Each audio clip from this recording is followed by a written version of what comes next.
Copy அதுக்காக மூஞ்சி இப்படி வச்சுட்டு இருக்கிறேன். அது அப்படி சூடு பண்ணிட்டு வை போய். இந்த சூடு பண்ணிக்கிறேன் போதுமா பாட்டு ஆட்டை கொண்டு கொடுப்போம். சரி நீ குடிச்சுக்க காப்பி வேஸ்ட் பண்ணாத.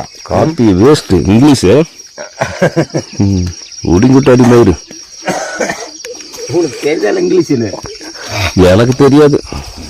உனக்கு தெரியாத உனக்கு தெரியாது. அங்கெல்லாம் ஒன்றும் உள்ளில் இல்லை. அங்கே விட்டுறேன். நான் அப்புறமா வந்து எதுவும் விட்டு கொடுத்து ஏறிக்கிறேன். அங்கே யாரும் ஒன்றும் விடலவா? யார் விட்டேன்?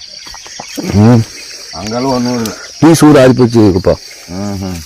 அண்ணா ஓய் சக்கரத்துக்குள்ள அங்கே தானே கிடக்கும். அது அப்படியே அங்கேயே வச்சிரு. அப்புறம் இன்னைக்கு ராத்திரிக்கு வேண்டாமா? சரி நாம் இப்போ கடைக்கு போயிடுவோம். வந்து இப்போ பொதாரி குடிச்சிட்டு போயிட்டுக்கலாம். அதான்யா அதை இப்போ சக்கரை தூள் எடுத்து மடித்து ஓட சொல்லி சொருக்கி வச்சிரு. அதெல்லாம் ராத்திரி வச்சுக்குது. அப்புறம் என்ன அப்புறம் இன்னைக்கு இப்போ இன்னைக்கு ராத்திரிக்கு வேணுமில்ல. வரையில் கொஞ்சம் வேணும் வாங்கிக்கலாம். நீ இருக்கும்போது அப்புறம் நீ போயிட்டாங்க. நாங்கள் அங்கெல்லாம் போய் காப்பி வைக்க மாட்டோம். அதாங்க பாட்டா. Very good morning. சொல்லு சொல்லுதான் குட் மார்னிங் சொல்லு.